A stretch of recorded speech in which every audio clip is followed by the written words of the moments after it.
was a boy who loved a girl. They made up thousands of games.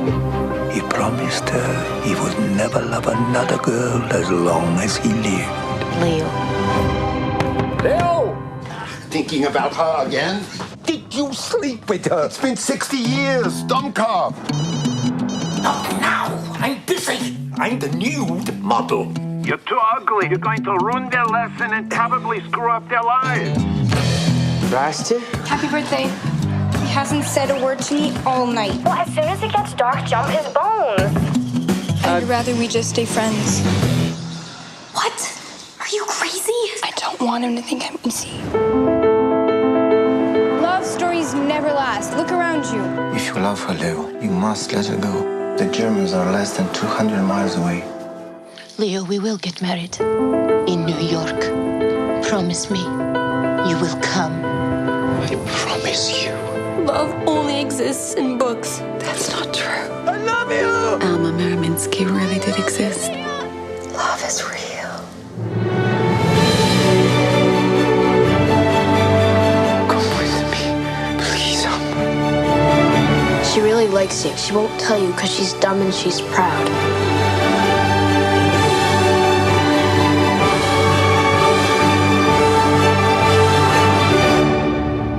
Hopefully one day, you two will meet again.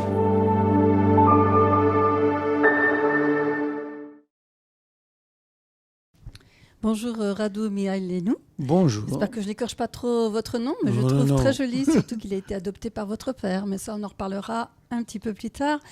La Rochelle vous accueille, notamment pour la promotion de votre nouveau film qui s'appelle L'histoire de l'amour, avec un grand A, avec un grand H, c'est-à-dire que les deux vont être mêlés intimement. Et malheureusement pour nos spectateurs, il ne va sortir que le 9 novembre, mais nous, le 3 août, on a eu l'occasion de le voir en avant-première. Alors, avant d'aborder la jeunesse du film et pourquoi vous faites vraiment un film sur l'amour, dites-nous qui vous êtes, Radu, s'il vous plaît. D'où vous venez en quelques mots. Parce que, en fait, si vous faites ce genre de film, c'est que, voilà, il y a eu Une histoire derrière. Je suis donc cinéaste. Je suis né en Roumanie et à l'époque d'un gentil dictateur qui s'appelait Nicolae Ceausescu. Certains se rappellent la révolution en 1989 lorsqu'on a aboli ces dictatures. Mais bon, moi je me suis enfui de Roumanie avant, en 1980, tout seul, laissant toute ma famille derrière. Et par la suite, j'ai eu la chance de pouvoir sortir d'abord mon frère et ensemble on a sorti nos parents. Mais effectivement, je suis un tout petit peu emprunt quand même de cette dictature.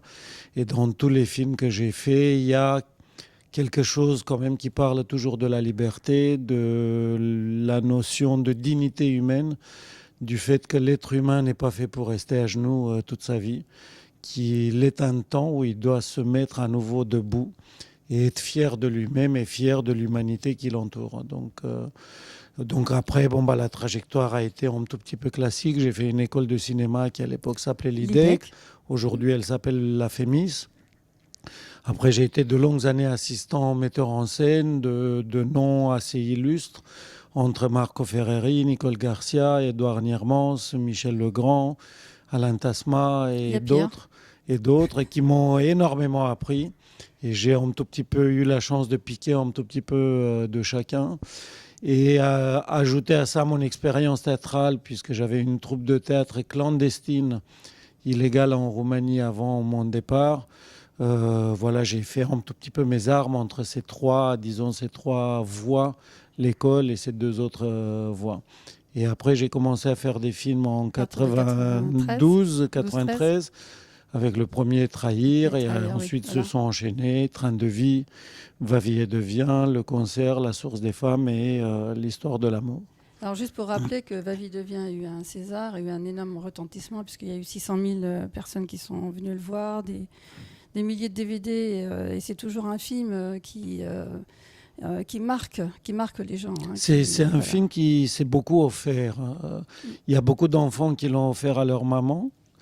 Et beaucoup de mamans qui l'ont offert à leurs enfants. Comme c'est une histoire qui traite du rapport entre les mamans et leurs enfants, comment les mamans sauvent des enfants et qu'ensuite les enfants ne l'oublient pas. Ce DVD, c'est beaucoup, beaucoup offert. Alors je voulais savoir, tous vos films sont tournés en langue étrangère. Donc vous êtes français? Pas tout à fait. Il y a beaucoup de langues. Oui. Il y a beaucoup de langues. Hein. Vous aimez bien les mélanges. Et d'ailleurs, le dernier, on va le voir, est tourné en langue anglaise. Donc là, ça va être la première fois que vous tournez en langue anglaise. Oui, j'ai tourné dans beaucoup de langues, dont certaines que je ne comprends toujours pas. C'est-à-dire où je me disais tout le tournage, un jour ça sera sous-titré, donc je comprendrai enfin de quoi je parle. Mais j'ai tourné effectivement en russe, en amharique, en hébreu, en arabe, quand même beaucoup en français. Entre le concert Train de vie et Trahir sont en français, et là le dernier effectivement en anglais. En anglais aussi complètement. Donc c'est vrai que vos films plongent souvent vos protagonistes dans la tragédie de la grande histoire, mais avec la certitude ou l'espoir d'une rédemption, d'une renaissance. Ça fait écho à votre parcours. Hein. Ouais. C'est pour ça que vous tournez ce genre de film. Hein. Je tourne ce genre de film d'une part, effectivement, parce qu'il y a quelque part, même inconsciemment, un rappel de mon parcours, mais parce que mon père le disait, et j'ai adopté son credo, que quoi qu'il arrive, j'ai foi en l'homme. Même au pire des moments, et en ce moment, on touche, je crois, un peu le pire, on touche le fond, mais je ne peux pas me résigner que l'être humain soit mauvais. Donc, il y a toujours une référence tragique historique, comme ce qu'on vit en ce moment, mais à chaque fois, j'ai confiance dans le merveilleux de la vie et dans le merveilleux de l'homme, comme si j'avais envie de dire aux spectateurs, ne laissez pas tomber, ne baissez pas les bras, battez-vous, remettez-vous debout. D'ailleurs, dans tous vos films, hein, vous mettez toujours une touche d'humour, je ne vais pas dire d'humour juif quand même, ça serait peut-être malvenu, mais surtout cet humour décalé en fait, qui fait qu'on va peut-être se mettre à pleurer ou dire c'est pas possible. Et hop, vous avez une pirouette pour essayer de nous faire rebondir et de nous dire allez hop, on continue avec le héros. D'une part, je ne conçois ni la vie sans humour, parce qu'on serait fade, c'est comme si on manquait d'épices. Je ne conçois pas la tragédie et la douleur sans cette pudeur qui est l'humour, et que j'ai été élevé comme ça. En Roumanie, c'est vrai qu'on n'avait pas grand-chose, que la prison était toujours à portée de main, si je peux dire. Donc la seule chose qui nous sauvait et qui nous faisait oublier la difficulté de la vie et la tragédie, c'était l'humour. Je crois que sous Ceausescu, la Roumanie était la championne du monde de blagues. Oui, enfin on va dire ça, c'est vous qui le dites. Hein, donc, c'est sûr, et je peux vous donner des exemples de blagues terribles et à la fois très drôles. Mais non, je suis convaincu que c'est l'antidote à tout. L'humour, c'est un recul sur soi, c'est aussi de l'autocritique, si je peux dire comme ça. Et c'est vraiment, encore une fois, c'est se remettre debout de tout. Sans humour, vraiment, c'est qu'on est enterré, c'est qu'on a abdiqué à tout. Donc ce nouvel opus que vous proposez maintenant aux spectateurs, c'est sur l'histoire de l'amour. Donc c'est la première fois, c'est une adaptation très libre du roman de Nicole Krauss. Oui. Sur fond de Shoah, sur fond de rédemption, grâce à l'amour, on continue à vivre. Pourquoi l'avoir choisi, en fait, ce roman? Je suis tombé amoureux de ce livre. Je l'avais lu il y a quelques années à sa sortie, et mes deux producteurs... En 2006 En 2006, oui. Marc-Antoine Robert et Xavier Rigaud me l'ont ramené à un moment en disant mais c'est tout à fait ce que tu fais dans tes films, ça te correspond complètement, il y a toutes les thématiques de tes films, relis-le. Et je leur avais dit mais je me rappelle que c'est très compliqué de structure, je ne vois pas comment ce livre peut devenir un film. En plus, c'est un très bon livre qui a vendu plus d'1 million d'exemplaires aux États-Unis, grand succès en France aussi. Donc j'avais très peur. Et je l'ai relu, je leur ai demandé une semaine de réflexion, pas parce que le livre n'était pas beau, mais je leur ai dit, je ne sais pas encore par quel bout le prendre et comment l'apporter au spectateur pour qu'il soit quand même plus facile de compréhension. Et un jour, j'ai trouvé l'idée, ça je peux le dire puisque c'est le début du film, à travers cet arbre qui n'est pas du tout le début du livre. Je me suis dit, le film doit commencer par cette image symbolique, ce bel arbre à la campagne, avec des racines profondes, et que ces racines-là sont les racines de l'amour. Et ces racines-là, ce qui est pour moi une leçon de vie, sont indestructibles. Il ne faut jamais qu'on l'oublie. Alors justement, on ne va pas dévoiler tout le film, parce qu'il est quand même avec de multiples rebondissements. Donc c'est quand même la quête de l'amour perdu, l'amour retrouvé, le nouvel amour. Donc en fait ça met en parallèle de 1946 à peu près jusqu'à 2006. Jusqu'à nos jours à peu près. Nos jours. En fait cette quête de l'amour à la fois d'une jeune fille, puisque ça s'ouvre en fait sur la jeune Alma, qui est à New York et qui a perdu son père. Il y a deux histoires. Il y a deux histoires. Il y a Voilà. celle qui traverse le siècle, de deux êtres qui sont connus à la campagne en Pologne au début du siècle, dans les années 30. Léo et une Alma, Voilà. en Pologne. Et effectivement, en parallèle, une autre Alma qui n'a que 15 ans aujourd'hui à New York, qui vit à Brooklyn et qui elle-même aussi a des difficultés à découvrir l'amour et à accomplir l'amour idéal. Ouais. Alors qu'aujourd'hui, entouré de toutes les technologies, Facebook et autres, c'est très compliqué d'être vraiment aimé profondément et de ne pas être seulement liké. Oui, ça c'est un peu compliqué à l'heure actuelle, mais je pense qu'en allant voir votre film, on va se rendre compte en fait comment percevoir ce bel amour en fait. Mais ce bel amour est souvent contrarié. Hein. C'est ce qui va se passer avec l'histoire de Léo et Alma. En Pologne, il va y avoir la guerre. Donc Alma va partir pour qu'elle soit protégée. Pour survivre. Oui. Pour survivre. Et Léo va promettre de la retrouver à New York pour l'épouser. Alors évidemment, le destin va s'en mêler et va rendre très difficile ces retrouvailles. Ils vont se reperdre, ils vont se retrouver. Mais là, je n'en dirai pas plus parce que sinon, ça serait un petit peu dévoilé tous les soubresauts de l'histoire avec un grand H et de leur petite histoire qui essaye de se débrouiller. Effectivement. Ce qui est beau, effectivement, c'est toujours ce qui me passionne, c'est le dialogue permanent, parce que je l'ai vécu et je crois que tout le monde le vit, le dialogue entre la grande histoire, le grand H qui s'en mêle et qui parfois broie des destins, et l'histoire avec un petit H, et ces petits destins, ces petites fourmis grandes face à la grande histoire, parfois se débrouillent. Et ce Léo, effectivement, qui ne peut pas partir parce qu'il n'a pas d'argent, on oublie qu'à l'époque, il ne fallait pas juste décider de partir, comme aujourd'hui, il fallait avoir un peu d'argent pour traverser l'Europe, pour prendre un bateau, pour arriver à New York, etc. Et Léo survit juste grâce à une chose, parce qu'il lui a promis. Il lui a promis, il l'aime, et il lui a promis de survivre, quoi qu'il arrive, et c'est la femme de la plus rejoindre. Aimée au monde. Il l'appelle la femme la plus aimée au monde. Et pareil, la petite Alma qui vit à New York, pareil, je pense qu'elle gagnera. Ouais. Parce qu'elle a été promise aussi, par un lien mystérieux, vous allez comprendre en voyant le film, de devenir aussi à son tour la femme la plus aimée au monde. C'est parce qu'elle est exigeante aussi. Je crois que cette notion d'exigence est à mettre dans toutes les têtes, parce que rien n'est facile en fait lorsqu'on est exigeant. Rien n'est facile, mais tout est formidable et merveilleux lorsqu'on atteint son but. Et qu'effectivement, se contenter de peu. Et aujourd'hui, on a cette tendance, parce que tout est difficile, effectivement, beaucoup plus difficile qu'avant, mais se contenter de peu, il y a moins de réjouissance. Et il y a moins de niveaux. Aujourd'hui, moi, je pense, et c'est pour ça que j'ai fait le film, que le monde a besoin de se faire confiance, qu'il est capable d'amour. Et le film parle de ça, dit aux gens, si on pouvait le dire, faites-vous confiance, vous êtes capable de ce grand amour exigeant comme les personnages. Réveillez-vous, remettez-vous debout et peut-être le monde ira bien. Moi, je crois que la grande crise aujourd'hui n'est pas la crise économique, la crise écologique, la crise politique, toutes ces crises-là. C'est d'abord la crise de l'amour, la crise de confiance en soi et confiance dans l'autre. Et lorsqu'on fera confiance dans l'autre à nouveau et en soi et qu'on partagera naturellement tout, on trouvera, puisque nous sommes intelligents, nous sommes merveilleux, on trouvera des solutions à tout. Alors pour interpréter ce très beau film, vous avez fait un casting extraordinaire, notamment avec la jeune Sophie Nélis, en fait, que moi j'avais vue dans La voleuse de livres, mais qui avait joué aussi dans Monsieur Lazare aussi. Enfin, donc ce sont aussi des films très humains. Ouais. Donc je pense que comment vous l'avez, c'est vous qui avez demandé à non, on a pris un casting director comme on appelle au Canada, puisqu'elle est canadienne de Montréal, mais elle est parfaitement bilingue.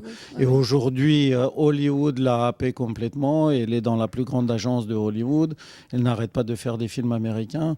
Et cette môme, si on peut dire comme ça, elle a 16 ans aujourd'hui. Elle avait 15 ans au moment du tournage. Est un génie, c'est un génie complet. Elle a une palette de jeux incroyable. Elle peut faire rire. Elle a une énergie incroyable. Elle peut faire rire, elle peut faire pleurer. Elle peut être douce, intime, comme elle peut exploser à l'écran.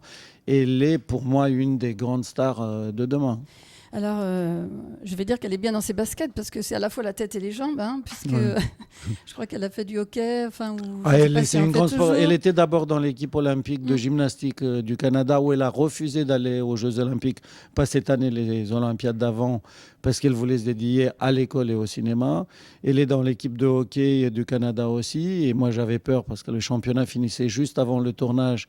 Et elle était en demi-finale du championnat canadien, junior bien évidemment. J'avais peur qu'elle se blesse. Elle fait du foot, du soccer, le foot européen. Et elle fait tout. Et c'est une vraie nature, une vraie énergie. Donc la seule difficulté avec Sophie, c'était pas obtenir le jeu puisque c'est un génie, mais c'était de la calmer. Elle a trop d'énergie en elle, donc parfois il fallait qu'elle court, qu'elle fasse le tour du pâté de maison pour se calmer un peu. Alors moi j'ai beaucoup aimé aussi les autres rôles, notamment celui de Léo avec Sir Derek Jacobi. Ah oui, grand monsieur. Grand monsieur du théâtre, et donc il est incroyable. Donc je pense lui aussi avait de l'énergie pour se faire voir, parce que je pense que en attendant Alma, en essayant de la rencontrer à New York, quand il est parti de Pologne, ou même après, donc la solitude l'a recouvert d'une espèce de chape de plomb, et il essayait par tous les moyens de crever cette chape de plomb, quoi. C'est un rôle formidable pour Derek. Derek, c'est peut-être, et c'est pas moi qui le dis, ce sont les critiques, le plus grand acteur de théâtre au monde. Il joue partout, à Londres, aux États-Unis, Shakespeare, tous les grands auteurs. Et il a fait quand même beaucoup de grands films, entre Gladiator, il a tourné avec Robert Altman et autres. Et c'est pour moi le Chaplin d'aujourd'hui. Il sait tout faire. Cet homme, dans le film, c'est Chaplin, il fait rigoler tout le temps. Il est tout le temps espiègle, même à 76 ans. Et il a une énergie incroyable lui aussi. Et à la fois, il est très tendre. C'est un nounours. On a envie de l'amener à la maison et de le protéger. Il ressemble un peu à votre père, ou vous avez... Il ressemble beaucoup à mon père, et j'ai beaucoup copié sur mon père, effectivement, même la façon de s'habiller, avec des grosses tennis, des laines, même en été, parce qu'ils ont toujours froid. Et cette façon de tout le temps avoir envie de danser, de prendre la vie, de croquer la vie à pleines dents. Et le rôle de Léo, donc interprété par Derek, est celui-là. C'est quelqu'un qui a traversé la pire tragédie, qui a survécu pour cette femme qu'il aime. Et à partir de là, la vie, comme dit mon père, la vie aime ceux qui aiment la vie. Et donc ce Léo-là, il adore tellement la vie, et il adore cette femme, la femme la plus aimée au monde, que malgré sa solitude, malgré tout ce qui lui tombe sur la tête, il ne peut pas ne pas être joyeux, ne pas être espiègle, ne pas embêter une pauvre serveuse toujours au café en faisant tout le temps tomber le café. En fait, c'est quelqu'un qui demande à être regardé, parce qu'aujourd'hui, on a un problème, on a tous des nez dans des écrans et on se regarde un tout petit peu moins. Et lui, il dit en plus, quand on est vieux, c'est la pire des maladies, personne ne nous regarde. Alors il fait tout pour être regardé, pour attirer l'attention des gens. Donc c'est un film magnifique. Juste si je peux me permettre, il y a un autre grand monsieur du cinéma, c'est Elliot Gould, quand même, qui a traversé l'histoire du cinéma depuis Surtout MASH. Qui fait le rôle de Bruno. Voilà, celui qui fait l'ami de Léo, les deux vieux qui se chamaillent tout le temps comme des petits gamins. Donc Elliot Gould, qui a tourné donc dans MASH, dans la série Friends, où il faisait le père de Monica, et dans Ocean, tous les Ocean 11, Ocean 12, etc., etc. Donc c'est un grand monsieur, un grand acteur américain que j'ai eu aussi la chance d'avoir. Et Gemma Arterton, qui est la belle Gemma Arterton, pareil, une actrice formidable montante, qui travaille entre l'Europe et beaucoup aux États-Unis maintenant, qui a fait Gemma Bovary il y a quelques années en France avec Lucchini, et qui est la femme la plus aimée au monde, et on comprend pourquoi. C'est une merveilleuse actrice et belle à croquer. Alors on verra que le fil conducteur, c'est effectivement l'amour avec un grand A, mais c'est aussi la littérature. C'est-à-dire en fait, quand Alma part de Pologne, elle est obligée de s'exiler. Donc, elle demande aussi à son amoureux de lui envoyer un chapitre d'amour, de leur histoire. Et en fait,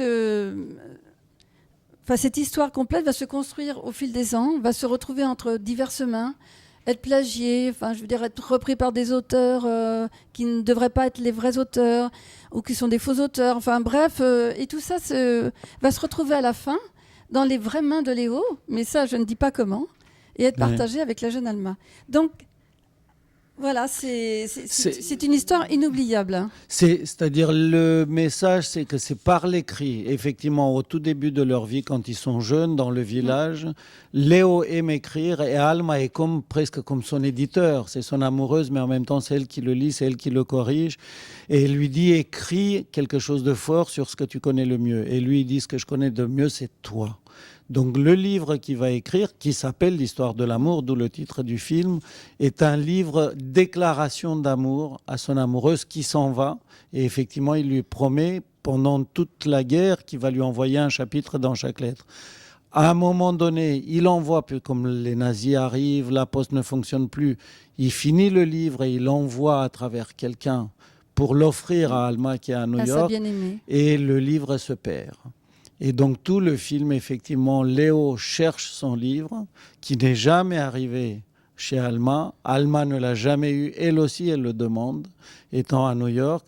Et en même temps, cette jeune Alma, l'autre, l'adolescente qui vit à Brooklyn, elle a miraculeusement le livre. Et Léo ne le sait pas alors qu'ils vivent dans la même ville et ils ne se connaissent pas. Donc effectivement, il y a la grande question, pourquoi Alma la jeune s'appelle Alma, du même nom que le personnage du livre, et est-ce qu'à un moment donné, elle va rencontrer le vieux Léo et lui donner le livre. Donc ça sera à découvrir le 9 novembre. Donc le livre, c'est le symbole de la transmission, donc la transmission entre générations, et je crois que ça aussi c'est notre rôle, c'est d'essayer de transmettre aux enfants, de transmettre à ceux qui nous suivront l'amour, le concept de l'amour et de l'amour intransigeant, l'amour fort. Alors, il faut noter aussi la musique sublime et très lyrique d'Armand Amar. Là, j'ai trouvé, on était transportés dès le départ. On avait l'impression de voler avec les ailes de l'amour. C'est mon pote et depuis Va-Vie devient, on a fait tous les films ensemble. Dont le concert qui a été récompensé justement pour la musique, entre autres. Avec un César, oui. Oui. C'est un grand compositeur et effectivement, il les pousse toujours d'une manière incroyable, toutes les histoires. On s'est rencontrés, on aime les mêmes thématiques et là, il a composé quelque chose d'incroyable parce qu'il fallait une musique à la fois très ample, très à l'américaine, très épique et à la fois parfois des petites musiques toutes fragiles. Eh bien, c'est gagné. Il a fait un travail, je trouve, effectivement merveilleux. Alors, Adou, écoutez, les spectateurs vont découvrir votre film le 9 novembre. Nous, on a été très contents de le voir dès maintenant. Je sais que vous attendez toujours quelques temps avant de faire un nouveau film, peut-être de vous ressourcer, vous aussi. Je suis en train déjà d'écrire, mais effectivement, je n'aime pas enchaîner trop vite un film après l'autre parce que j'aime la vie. J'aime bien vivre entre deux films, rencontrer des gens, être amoureux, voir mes enfants évoluer. Je vais voir mon papa. Il a 95 ans, mais il est toujours bien portant et il danse toujours. Et il fait toujours le clap, je crois, de vos films. Il est toujours là le premier jour de tournage, donc il vient un tout petit peu avant, et c'est lui qui fait le premier clap du premier plan, de la première prise, et il tient toujours même un tout petit discours avant le début du film, comme pour porter chance au film. Donc ça n'a pas de prix. Est-ce que je peux terminer en vous faisant un free hug ? Ah oui, donc on demande à tous les spectateurs, à la fin du film, s'ils ont envie de faire un free hug à leurs voisins ou leurs voisines. Eh bien, moi, ça me plairait beaucoup. Merci, Radu. Merci à vous. Et longue vie. Merci. À vous. Vive l'histoire de l'amour. Merci. Voilà. Merci pour Web TV Info.